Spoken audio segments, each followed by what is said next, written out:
دیارلسمه سپاره شپږم رکوع سوره یوسف 12 اخرنی رکوع. دیارلسمه سپاره شپږم رکوع سوره یوسف 12 اخرنی رکوع. بسم الله الرحمن الرحیم.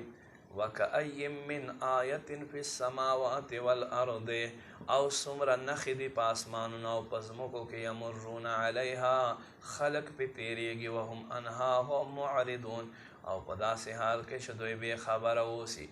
وما یؤمن اکثرهم بالله، په دوی کې اکثر الله باندې یقین نه لري الا وهم مشرکون، مګر هغه چې مشرک دي شرک کوي، هغه خلق دي چې دوی شرک کوي. افامنوا ان تأتيهم غاشیة من عذاب الله، آیا دوی به ځان په امن کې سمجھاو کو یادا چې دوی خواته راشي ناڅاپه د الله عذاب په دوی ګیر کولو سره. او تأتيهم الساعه، یا راشي دوی خواته قیامت بغتتن اچانک وهم لا یشعرون، په داسې حال کې چې دوی خبر نه وي. قل ورته فرمایه هذه سبیلی، دا زما لار ده، ادعو الى الله، زبلنکم الله طرف ته، علی بصیرت په دلیل سره، انا ز ومن اتبعني، څوک چې زما تابعداري کوي.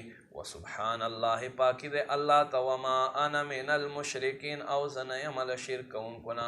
وما ارسلنا من قبلک الا رجالا نوحي الیهم، اے محبوبه مونږ تا نه مخکې نه دي رالیږلي مګر ټول سړي چې مونږ به دوی ته وحي کوله.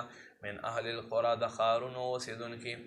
افلم یسیروا فی الارض، آیا دا خلق تګ نه کوي په ځمکه کې. فینظروا، ودې ګوري کیف کان عاقبة الذین من قبلهم، څنګه انجام شو د هغه خلکو چې دوی نه مخکې وو.